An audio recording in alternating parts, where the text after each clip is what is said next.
News Talk 1400 KFRU is proud to present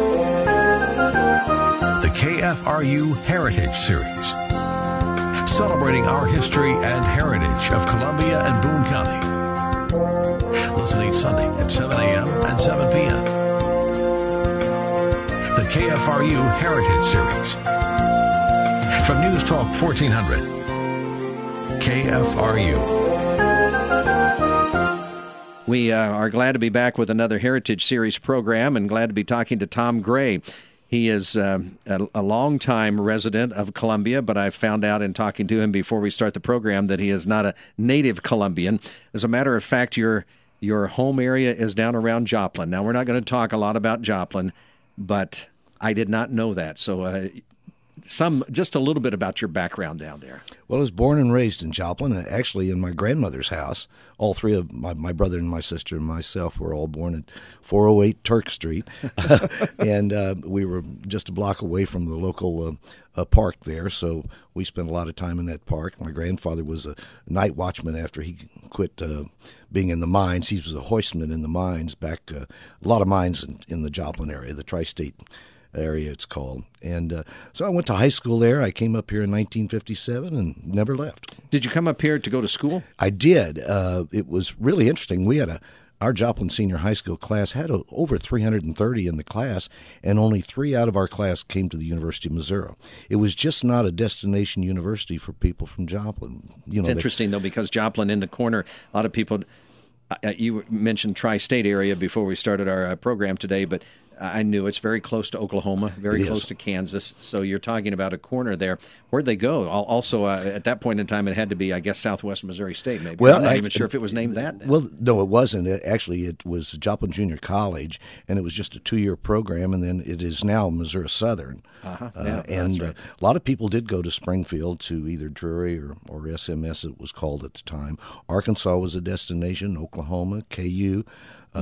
Quite a few that went to college went to those, but there were only 3 in my class that came up here.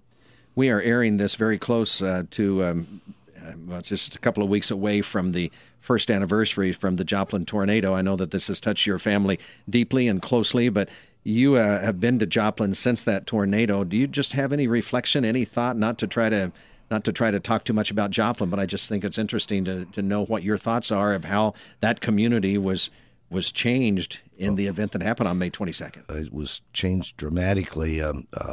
As I'd mentioned to you, I did lose a nephew in that storm and my sister's son. And the Friday after the storm hit on a Sunday, we were down for the services for my nephew. And we drove around quite a bit of the area.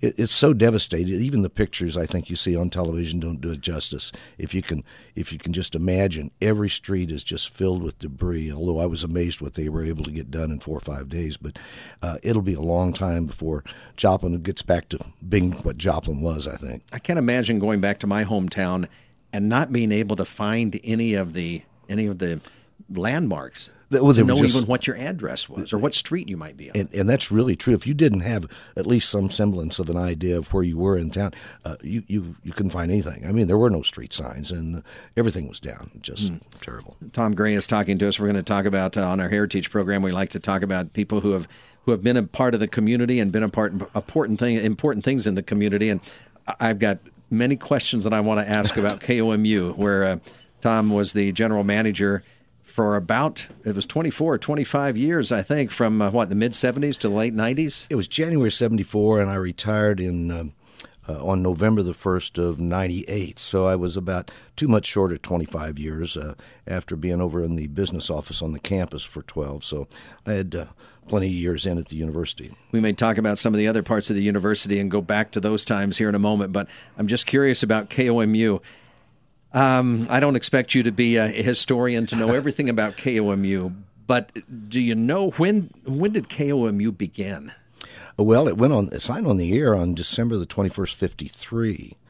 It was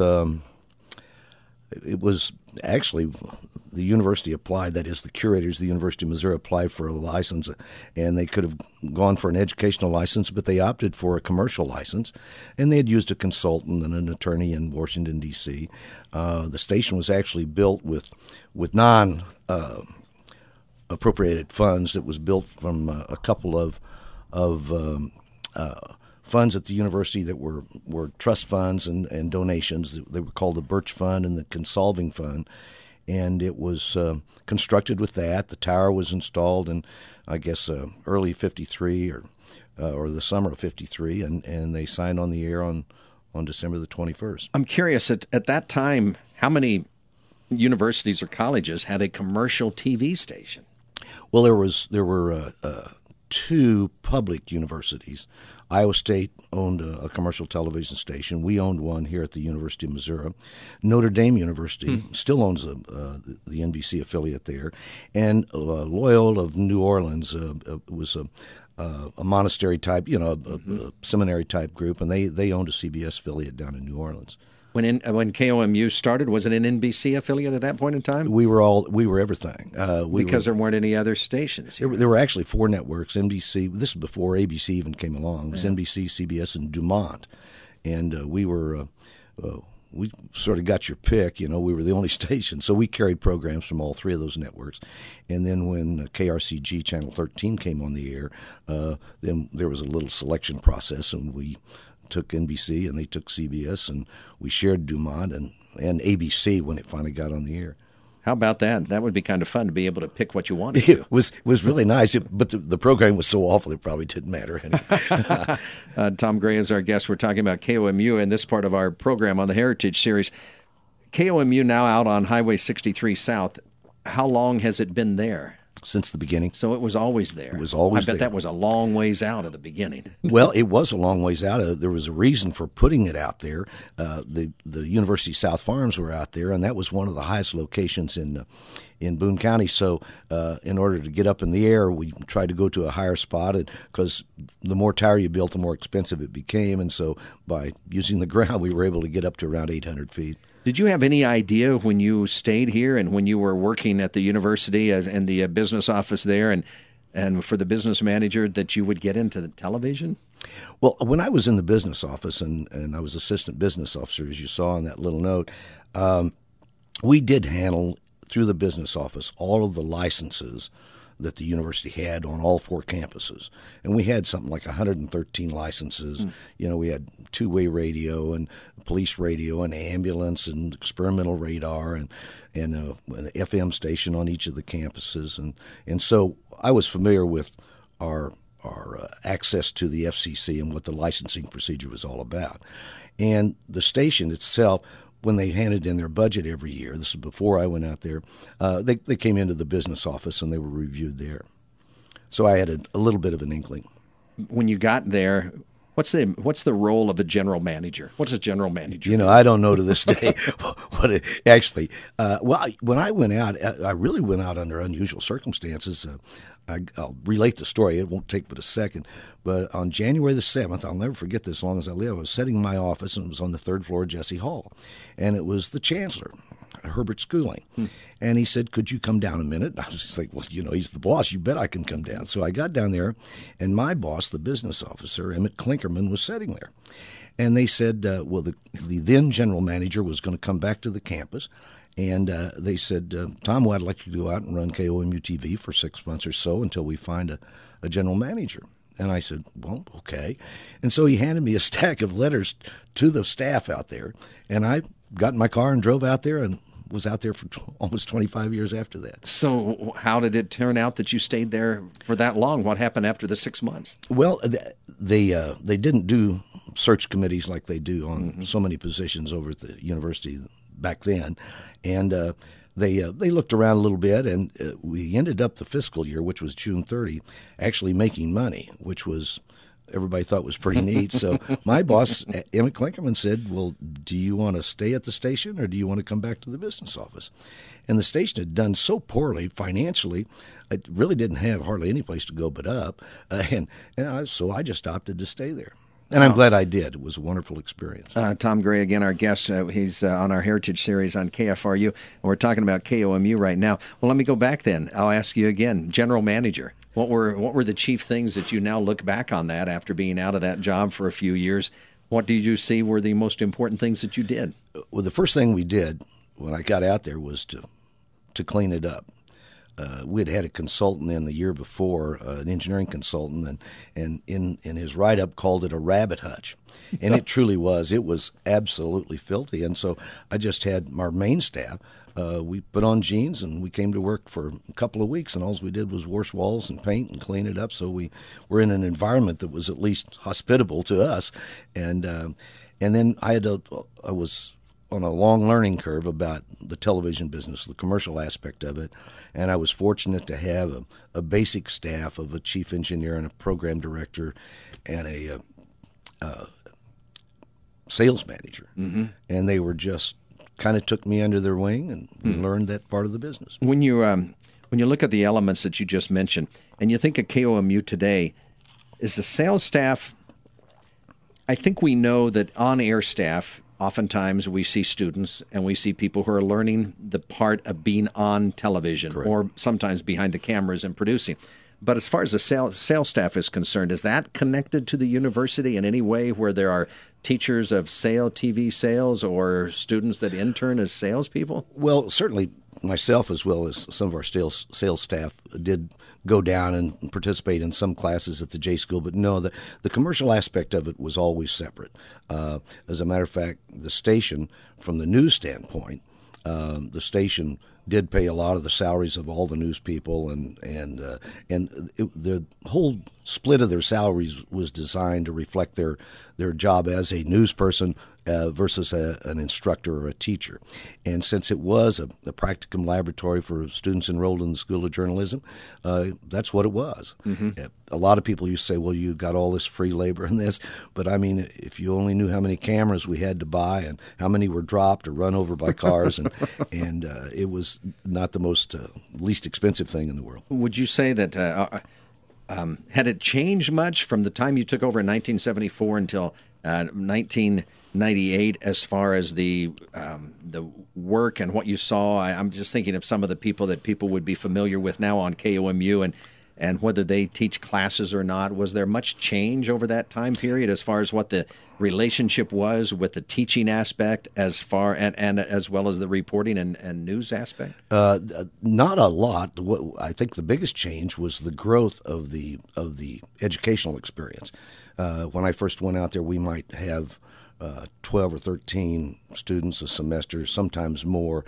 By the time I left, there were 40 to 60 students a semester, and it was a great experience for them, David, because quite frankly, when they left with a degree in journalism, I mean, they could probably walk into any television studio or newsroom in the United States and hit the ground running. They knew what they were doing. Yeah. Now, I admit some of them on the air were not very good, but you know, you at least give them an opportunity. Well, those who were good at it, though, I mean, they very succeeded. So. They went out and they had an opportunity to get a job pretty quickly. And we certainly had a bunch of those. Our first segment's going to be over in a moment. I want to talk about some of the changes with the just the overall way of doing what's been done at KOMU, because as you can imagine, I'm guessing that equipment sure changed over the years, and probably the studio did also. And if you think back to the people who have come through there, sometimes KFRU likes to do this, and I know KOMU probably does the same thing. I mean, some of the people have gone on to tremendous jobs and careers. Oh, absolutely. They really have. I don't have a litany of names, but certainly John Ferrugia, who I think is back in town now. But yes, we've had some wonderful on-air talent, especially, and news people. Some of them are at the network level, and they were fun to watch. You know, you don't realize it until after they're gone how good they're going to be sometimes. How many people would you say you had on who were just in 1 year? I'm not saying over the whole time period, but like right now when we look at KOMU, we think of the main anchors of the news, which would be your featured anchors, and then a couple of the sports guys who I'm more familiar and have better friends with the sports guys. They are professionals who that's their full-time job. Exactly. Do they all teach a course? Well, they all interact with students in some fashion. And for example, if you take a Chris Gervino or Bloomberg or any of them, they're going to have students involved in the gathering of the sports news. Same way with the other thing. In the news end of it, you know, your assignment editors, your producers, all those are all are students or graduate students, and you know that.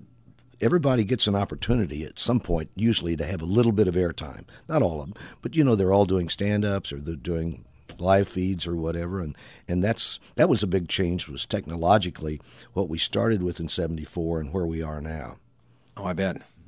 Those things have changed quite a bit. Oh, yeah. We'll save that for after we take our first break. We're going to be back with Tom Gray after we stop for a few announcements here on News Talk 1400 KFRU. It's our Heritage Series, and we just like the idea of being able to track whatever paths we find with our guest, and we're doing that today, and particularly talking about KOMU with Tom Gray. This is News Talk 1400 KFRU. This is the KFRU Heritage Series. This is the Heritage Series. It's I don't know whether to call it a hodgepodge, a smorgasbord, whatever you want to call it, but we have an opportunity to talk to a lot of people. It's a program we started in February, and it's introduced us to many people, and hopefully there are people that are familiar to longtime Columbians and Mid-Missourians, and then also you're meeting some new people and hearing some new things about the people that you've known for quite some time. Tom Gray is our guest today, and we've kind of introduced the subject of KOMU, talking to Tom Gray, who was the general manager there from January of 1974 until very early November of 1998, and retired from the general manager position at KOMU. And I didn't know that KOMU had been out there the whole time. It's a great building on South 63. I imagine that it has probably improved its tower strength and its power over the years. But Well, of course, the power is different now that we're in a digital mode, but back under the old regular Channel 8, where we were assigned a frequency and you could operate at 316,000 watts. We did move up to 316,000 watts, but our tower height was never the maximum. You could be up to 2,000 feet, but we were only at about 800 feet. Still now? Is it 800 feet? Yeah, it's the same tower. You reach, how far north do you generally think KOMU reaches? I mean, because I grew up watching KOMU, 60 miles north. Yeah, that was an easy our reach. footprint was probably 60 to 80 miles, and of course, that signal is so much different than the digital signal. The digital signal, you either get it or you don't. Right. And so, we would have what they call null areas where, a signal wouldn't go down in a valley or whatever. So, it varied, but it was basically a 65 to 75 mile circle. 1998, what was happening with television? Because you mentioned digital, and cable obviously was around in 1998, but things have changed. I think the atmosphere of broadcast, the same thing has happened with radio, but more so with television. There are such major changes with that. Oh, absolutely. As a matter of fact, I'm almost happy to say that I missed out on the conversion to digital. It's such an expensive proposition to begin with, and Marty Siddall, the current general manager, has done a tremendous job of doing that switch over the years that he's been here. The whole digital system is, when I went out there, we were actually shooting film and developing it there and using it for news stories as well as commercials that would come in. We had one videotape machine, or two. One was color, one was black and white. And we couldn't run two color videotape commercials back to back because we only had one. So you do film, videotape, film, video. And they were old, used units when we bought them. Our cameras were used. We got those from KMOX.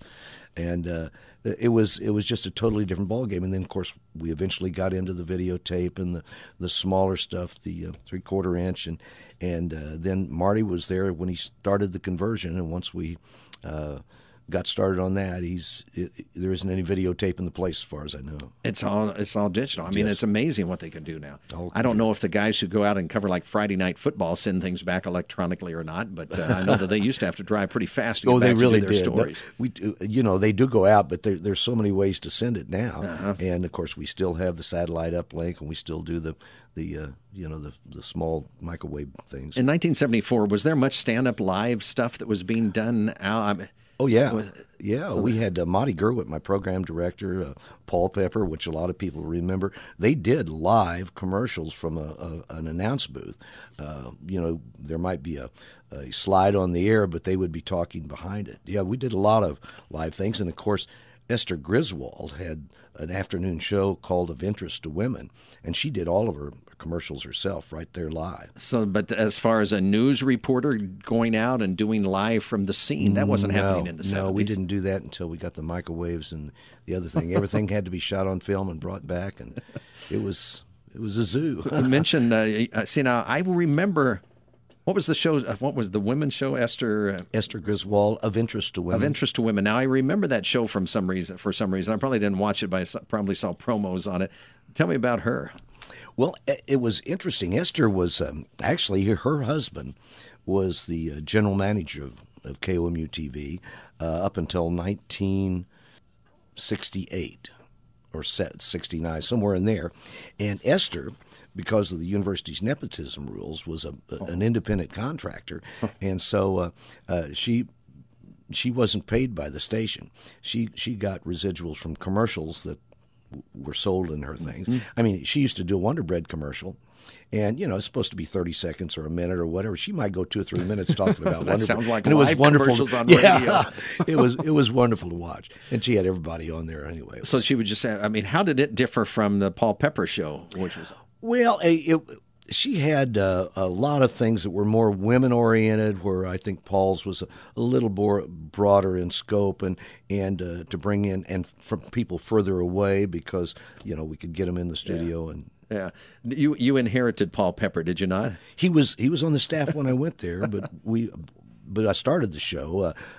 Started out as a weekly thing. We did it in the studio and aired it, and then it became a daily thing. So. See, I remember Paul Pepper so much doing the weather. Oh, yeah. I mean, that's what I remember growing up. Paul Pepper was doing the weather. Do you remember the 3-sided board that we had that had the Missouri map on one side, the United States on the other, and then the other one where he filled in the highs and lows? Well, see, that's what I do remember him. I mean, the weather people used to draw, or else they'd put a little magnetic thing up there. Yeah. But I don't remember the 3-sided thing. It was about 4-foot sides, and it was triangular, and it was just set on a pole, and you'd flip it around. So he would turn it. Just swing it around to the next.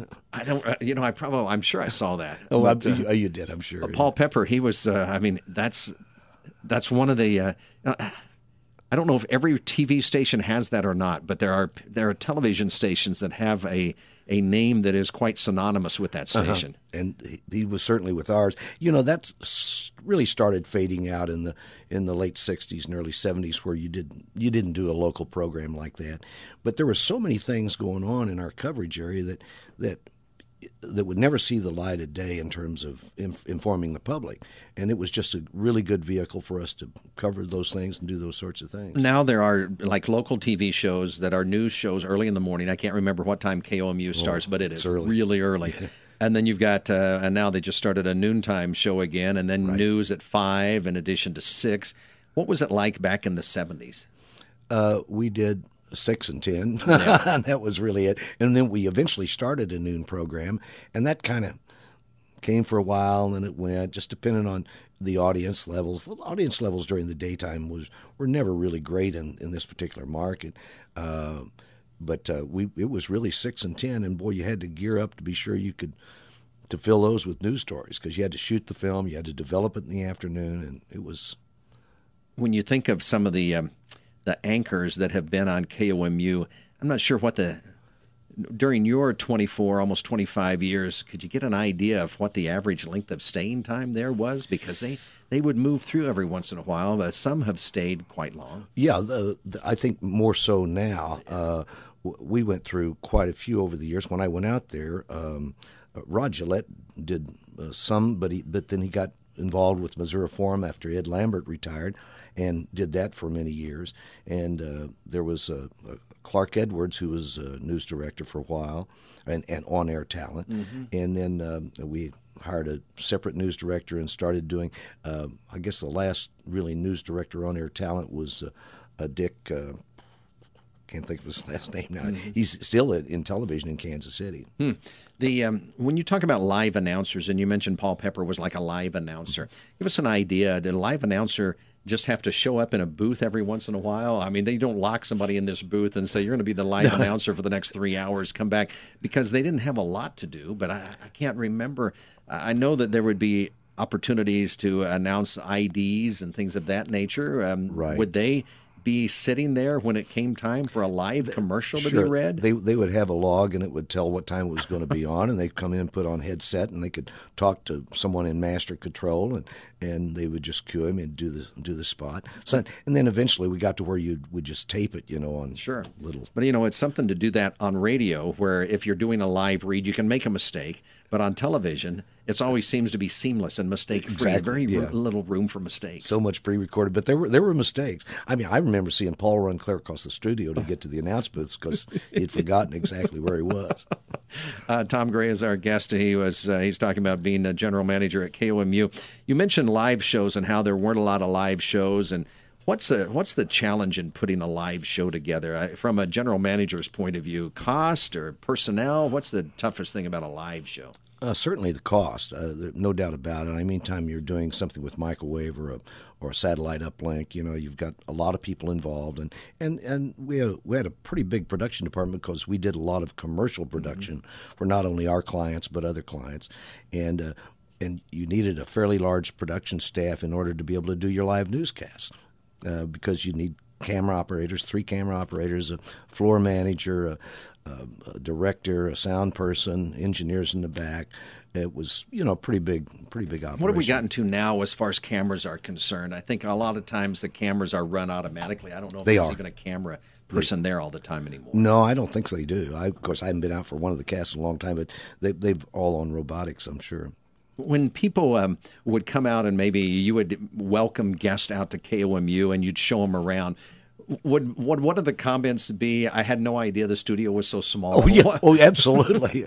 And it was a 1950s design. As a matter of fact, if you went to Pittsburgh, Kansas, right outside Joplin, that station was built by the same design as what this one is here.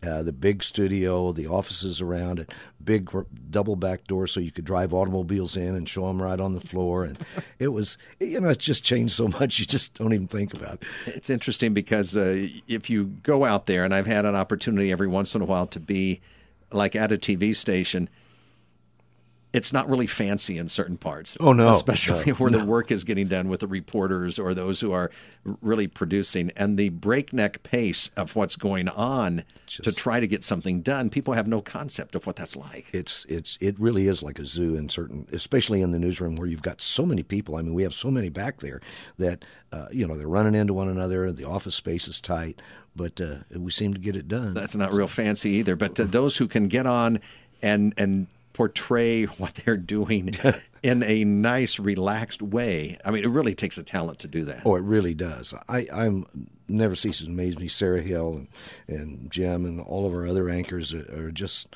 so good on the air. They make it look easy. Yeah. Do you see anything? We'll move on to other topics, and I know that you haven't been out there doing day-to-day watching what's going on, but you probably still follow the field of television, don't you? Yes, I do. I'm not as much as I used to, but sure, television has changed so dramatically. When I was out there, the networks were the big thing, and they really wanted you, and now that network affiliate relationship is really changed. I think it's so tough for general managers that are network affiliates because the networks they're taking what they want first, and and you just sort of have to. Is that relationship? Does an affiliate pay NBC, or they have to have some kind of an agreement to what they do with NBC? Well, when I was out there, the network paid you to carry their programs, and it was called. You had a certain network rate, and generally it was based upon the size of your market and how many households you were delivering. And I remember the first year I was out there, my sales manager and I went to New York to make a pitch for getting our network rate increased. And I don't know what we were generating then, but we were generating probably from network income, about $250,000 a year. And we went in and we just wanted a $25 increase, which would have given us about another $50,000. And I'll never forget, we were sitting at NBC at the RCA building there. And we were up about, 80 floors or whatever. And the president of NBC, the affiliate relation person, was Pierre Mapes. And he said, you guys have made a really good pitch for this. He says, there are more people in this building than there is in your entire market. And he was right. It was just embarrassing. Really, though? I mean, you think of KOMU, that would not hold true today because it covers such a big area. But I understand from the New York perspective, looking at mid-Missouri, it probably looked like pretty puny pickings Incidentally, there. We got the rate increase. Did you really? Well, good for you. What keeps a network from creating its own cable station. I mean, why doesn't Well, they do. I mean, but NBC could just be like they wouldn't even need a local affiliate. It's sad to say. That's why the tables are really turned now, Yeah. and why affiliates are. And I guess some affiliates will start paying. Maybe they do. I don't know what they do now. Well, that's tough though, because you think of that It now. makes it really tough. KOMU went ABC for a little while too, didn't it? We did. We switched from ABC to ABC in August of '83, and back to NBC in December of '85, I believe it was. And that was a negotiable thing. ABC had much stronger numbers in daytime and their soap operas, and they were the leading network, and they came after us because we had a VHF station. And ABC was on a UHF station here. Boy, people wouldn't even know what those referred to now sometimes. That's so true. We used to have the TVs that would have the other dial, and you would think, I can't pick up anything on this. Why do I have this dial? At least some of us were close enough, because that seemed like that signal didn't travel very far. The UHF one of them didn't. Really didn't. Yeah. Well, theoretically, they could make it an even signal strength, but to operate a UHF station on a 2,000-foot tower, you needed, I think it was 5 million watts of power, where at 2,000 feet for a VHF station, you only needed 312,000 watts, 316,000 watts. Before we take our next break, did famous NBC or ABC stars pass through, and did they ever make a loop and come by, and that you can remember when you were general manager at KOMU? We didn't have a lot of stars. We used to have a thing. We did a fall premiere presentation for our clients here in Columbia, and we would have stars out for that, and either soap opera stars or sometimes just whoever you could get.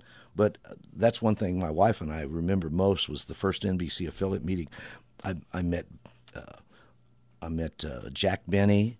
Wow. I mean, you run in and they bring out all their stars at the affiliate meeting, and it was just, I mean, we were just gaga. And that would be an opportunity for you to see what's coming up next Absolutely. Next year. They would make their presentation on the programs that they were going to air in the fall. They do this mostly in Hollywood?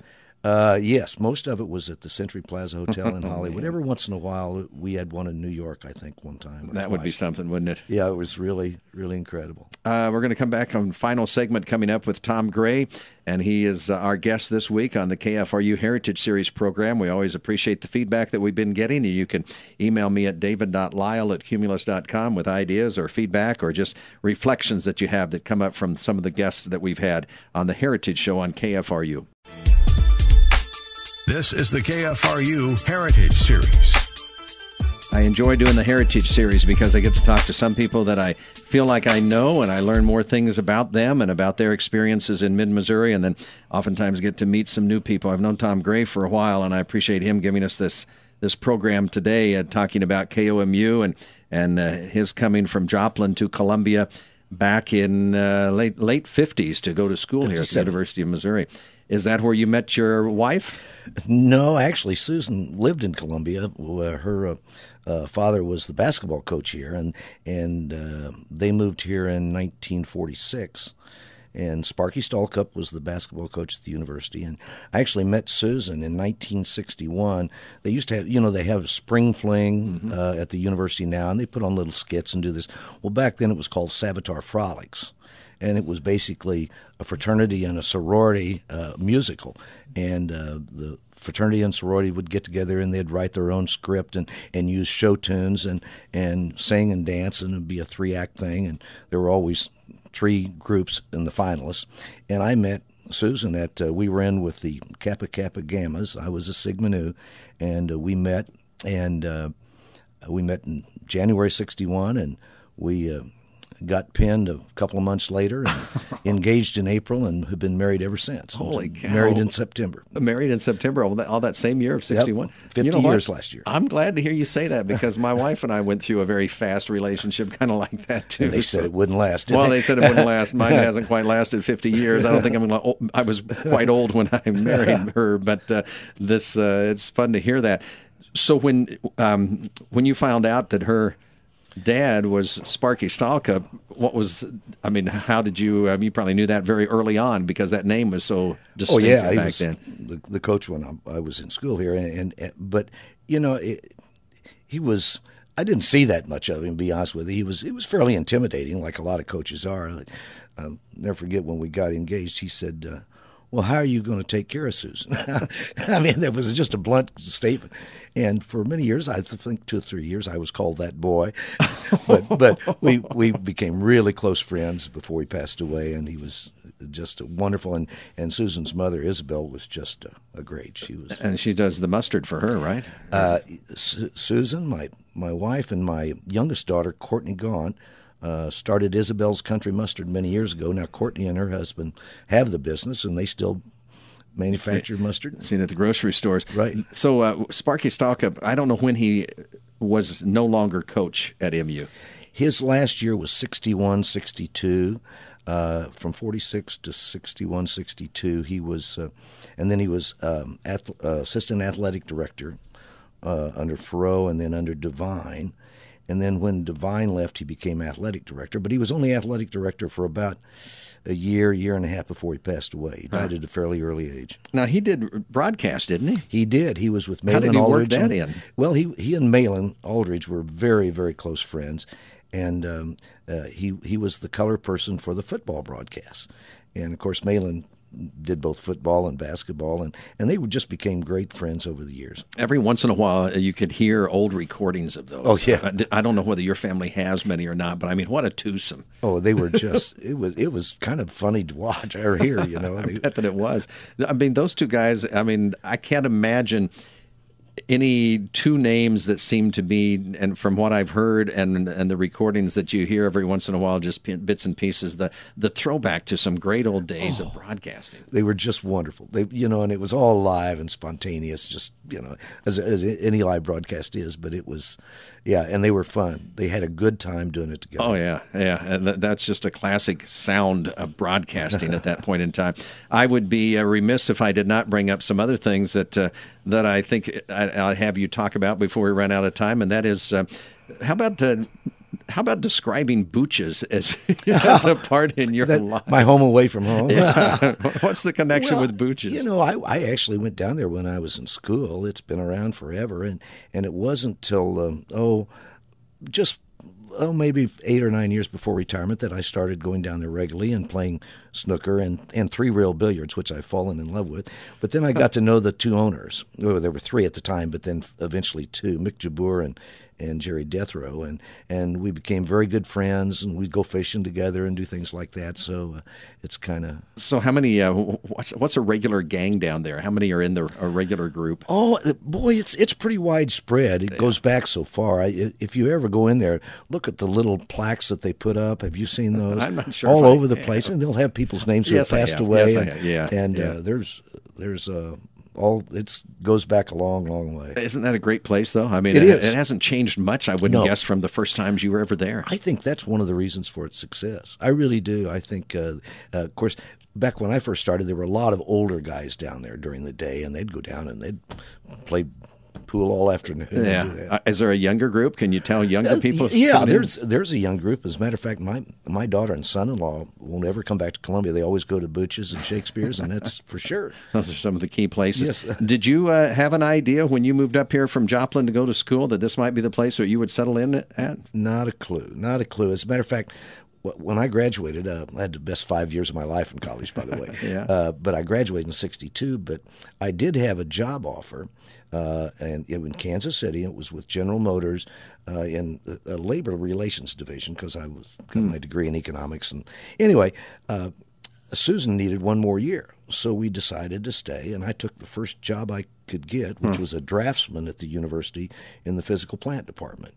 And a couple of months later, a job opened up in the business office, and applied for it, and I was lucky enough to get it, and I just stayed there. Once you got married and started to settle down and then raise your family, did you move around much in Columbia? I'm just leading up to the question that might be the last one we might have time for, and that is just the changes you've noticed, because if some people have lived in a certain part of town for a long time, sometimes they don't realize the way that this town changes on the periphery. We haven't moved that many times. We didn't. Of course, we rented early on. We rented a little house on Stewart Road, right there where the driveway goes up to can't remember the Sigma. I know where you're talking about. Yeah. And it was actually owned by Mr. Glenn's mother, who had a shoe store here in town, Jean Glenn's. And we lived there for a while. Then we lived over in 408 Hitt Street. It was a big 3-story structure behind the Joyce Hillel Foundation. Mm-hmm. And then we lived over on Virginia for several years, and then we bought our first house over on Lathrop. Where were places you mentioned? What Glenn's? What was that? The shoe store? Oh, Jean Glenn's, yes. What were the hangout places for you as you were thinking about in the '60s and late '50s? Yeah, in the late '50s, of course, in college, we Andy's Corner was there, and Luke Glauser and his wife owned the what was the little one that was down at the bottom of the hill?